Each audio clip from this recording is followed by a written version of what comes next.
Ndugu zanguni wananchi wa kata ya Chamwino, leo hii katika kata yetu ya Chamwino, kata yenye wananchi 21,000 na ushe, ambayo ni kata ambayo ipo kilomita 5 kutoka katikati ya mji, lakini ni kata ambayo tunalia na kulalamika kuhusu swala zima la miundombinu ya barabara.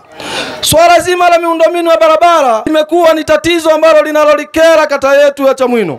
Na hata hapa leo tunapofanyia mkutano, hii ni barabara ya mtaa, lakini ni barabara ambayo tukitazama haifanani na hadhi ya kata hii kongwe.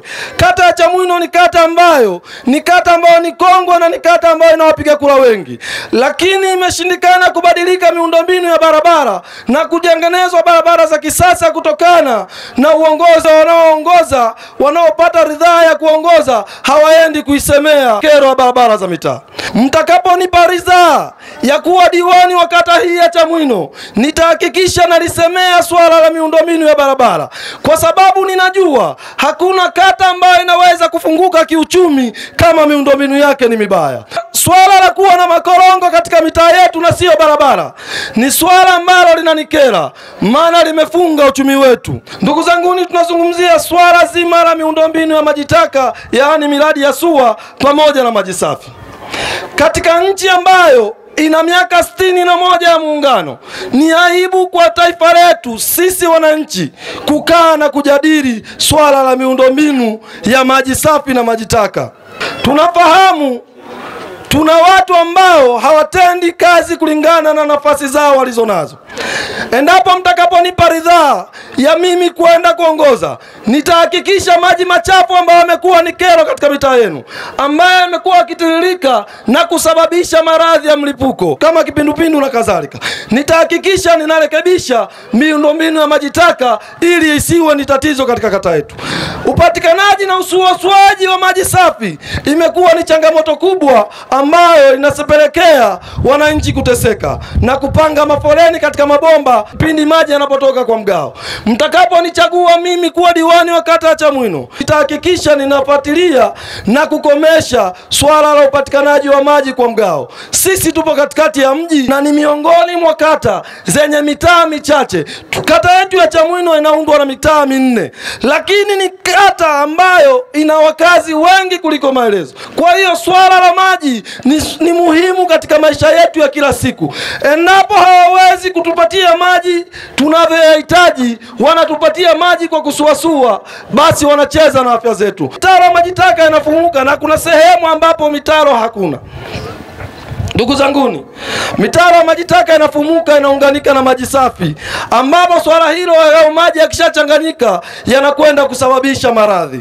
Ni swala ambalo kiafya limekaa vibaya, lakini kutokana na utekelezaji na ufuatiliaji umekuwa ni hafifu, nitakwenda kurudisha morali wa kazi kwa kushirikiana na kila mmoja wetu na kurekebisha miundombinu ya maji taka na maji safi, na lisiwe ni kero ya kulizungumzia. Sote tunafahamu soko linagusa katika kila idara ya maisha ya mwanadamu. Huwezi kuzungumzia maisha ya mwanadamu bila kutaja soko, kwa sababu katika soko ndipo anapopatikana muuzaji na mnunuzi. Endapo soko hilo halitotengenezewa miundombinu rafiki kwa wafanyabiashara, litapelekea kufunga kiuchumi. Soko letu litafunga kiuchumi kata yetu. Akati soko hili la Chamwino tulokuwa nalo, tunaweza kulitumia kufungua kiuchumi.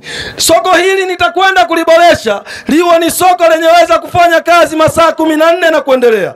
Lakini kulingana na changamoto zinazolikabili soko hilo, kwanza miundombinu mibaya kupitisha maji taka. Na ndio maana katika soko la Bonanza itakaponyesha mvua, wafanyabiashara watabaki wakilalamika mafriji yao na mali zao kuharibiwa, kutokana hakuna miundombinu sahihi ya kupitisha yale maji machafu, yale maji yaliyosababishwa na mvua. Mtakaponichagua, kama lilivyoboreshwa soko la Majengo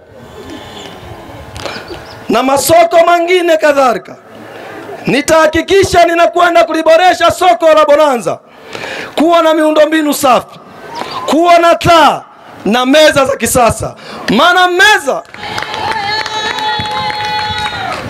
Maana meza walizonazo wafanyabiashara wa sokoni hazikizi vigezo vya afya. Ni meza ambazo si meza za kisasa, ni meza zinazohifadhi bakteria, ni meza ambazo zimshawishi mnunuzi kuja kununua, wala mtu anayekuja kutembea kimataifa kuja katika kata yetu. Kwa hiyo soko letu la Chamwino limekuwa ni sehemu ya kufunga kata yetu. Nitakapopita kuwa diwani wa kata ya Chamwino, miongoni mwa siku 100 za kwanza nitakwenda kuliboresha soko lile. Maana katika soko likishaboreshwa tunakwenda kufungua ajira za vijana. Ninajua wananchi mpo mnaotamani kufanya biashara katika soko lile, lakini mmeshindwa kufanya biashara katika soko lile kwa ukosefu wa vibanda vya kufanyia kazi. Kwa sababu ndani ya soko lile kuna ubinafsi na umimi. Ninawahakikishia siendi kuvaa viatu vya mtu, wala siendi kulisi kitu cha mtu. Ninakwenda kuwatumikia wanachamwino kuhusiana na swala la mikopo ya halmashauri. Mikopo ya halmashauri 10% inagawanyika katika sehemu kuu 3. Sehemu ya kwanza 4% wanatakiwa wapewe mkopo wa kina mama. Sehemu ya pili 4% wanatakiwa wapewe mikopo vijana. Sehemu ya pili 2% wanatakiwa wapewe vikopo walemavu. Lakini mikopo hiyo imekuwa haiwafikii kwa sababu kuu mbili. Ndugu zanguni wananchi wa Chamwino, hata nikiliboresha soko la Chamwino, kama nitakuwa sijafanya hiki kitu cha 4, nitakuwa sijatenda kazi. Ili watu waweze kufanya biashara katika soko lile, ni lazima wapate mitaji. Aliyekabidhiwa nafasi ya kuwapatia mikopo wananchi au waliokabidhiwa wameshindwa kuwakabidhi mikopo walengwa, wamekuwa wakiweka majina hewa, wamekuwa wakiweka majina ya mtoto wa shangazi na mtoto wa bibi. Ndugu zanguni wananchi wa kata ya Chamwino, nitakapoingia madarakani nitahakikisha mikopo ya halmashauri ni mikopo itakayemfikia mlengwa, na sio mtu anayetaka apate mkopo wa halmashauri aende akafanya harusi ya mjomba wake. Swala la pili linalopelekea mikopo ya halmashauri inashindwa kuwafikia wananchi kwa wakati ni swala la ugumu wa upatikanaji mikopo hiyo. Mkopo wa halmashauri ni mkopo ambao una taratibu nyingi ngumu za kuupata raia. Ili muupate mkopo huo wa halmashauri, mnatakiwa muunde kikundi cha watu 5 na kuendelea. Baada ya kuunda kikundi hicho, mtengeneze katiba.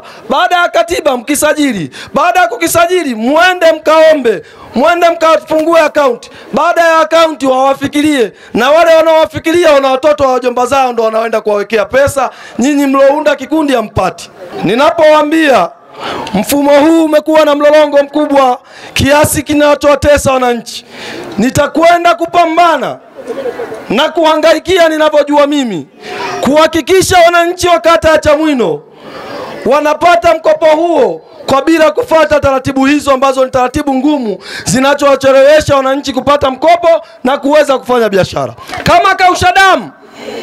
Kama kausha damu, Black na kadhalika, wanamwamini Mtanzania kwa kadi yake ya kupigia kura na kitambulisho chake cha NIDA na kumkabidhi mkopo na akiwa na barua ya utambulisho wa serikali za mitaa. Kwa nini serikali iweke mlolongo mkubwa wa upatikanaji wa mkopo huo? Nitahakikisha narekebisha na kupambana sheria ya upatikanaji wa mikopo inakuwa ni rafiki kwa mwananchi.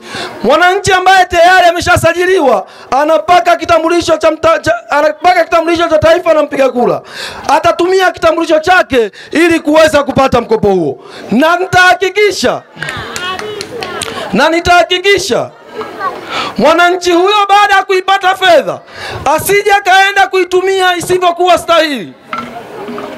Nitahakikisha ninatoa semina kwa wananchi watakaohitaji kupata mkopo ili kuwapatia elimu ya ujasiriamali. Ni namna gani tunaweza tukafanya ili kukuza kipato cha mtu mmoja mmoja. Maana kukupatia pesa ni kitu kingine na unapokwenda kuitumia hiyo pesa ni kitu kingine. Bila wananchi wangu wa kata ya Chamwino kupata elimu ya fedha ya udhibiti wa fedha, namna gani utaitumia fedha, namna gani utakwenda kuifanyia biashara, na utaifanya biashara katika misingi ipi, na ni biashara ipi ni rafiki kwa pesa uliyokuwa nayo. Utakwenda kupata hasara, yatatokea kama ya Kausha Damu wanavyowachukulia TV zenu na Brenda. Wapo bodaboda wanaofanya kazi ya bodaboda kwa kupenda, na wapo bodaboda wanaofanya kazi bila kwamba hawana cha kufanya. Wale ambao hawana cha kufanya watapewa mitaji ili waende wakafanye biashara, na wale watakaohitaji kufanya kazi ya bodaboda, maana bodaboda ni biashara kama zilivyokuwa zingine na zinaingiza kipato. Tutahakikisha swala la mtu kuchukua bodaboda kwa mkopo kwa miezi 20 kumuumiza Mtanzania, tutahakikisha linaondoka. Kijana atakayehitaji kufanya biashara ya bodaboda atakuja katika ofisi, ule mkopo wa halmashauri anatakiwa pewe yeye shilingi milioni 3, tutahakikisha tunamchukulia bodaboda na kumwambia arejeshe ndani ya miaka 5. Kama utarejesha 200 bukubuku ni wewe, ili mradi kipato kiweze kuongezeka. Lakini yote na yote hatuwezi kufanikisha endapo hamtaamua kuunganisha nguvu yenu na yangu. Tarehe 29 mkakwenda kunichagua na kuwapeleka watu wengine likizo ya muda mfupi. Ndugu zangu, ninaombeni mnichague mimi Miraji Saidi Mayungwe, ambao kwenye karatasi ya kupigia kura jina langu ni la 3, ukihesabu kutokea juu, ukihesabu kutokea chini, jina langu ni la 3. Tunafahamu shule yetu ya sekondari mtu kaenda kujenga alipohamia. Sisi tunateseka wanafunzi wetu wanapotoka kata moja kwenda kata nyingine kusoma. Na ndio maana ninawaambia kata yetu ya Chamwino inahitaji mkubwa wa shule. Na kama wanasema ujenzi wa shule ya sekondari ulipelekwa Chang'ombe kutokana na miundombinu ya kuwa na eneo, hatuna eneo la kujenga sekondari, waulizeni kwa nini wanauza open space?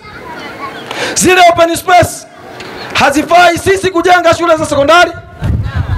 Kwa nini jumuiya ya wazazi wa CCM kama wanawapenda wananchi wa kata ya Chamwino, ni kwa nini wamekodisha kiwanja, wamemkodishia mhubiri ili ajenge kanisa? Yaani wameona kanisa ni sehemu bora kuliko wananchi kupata elimu.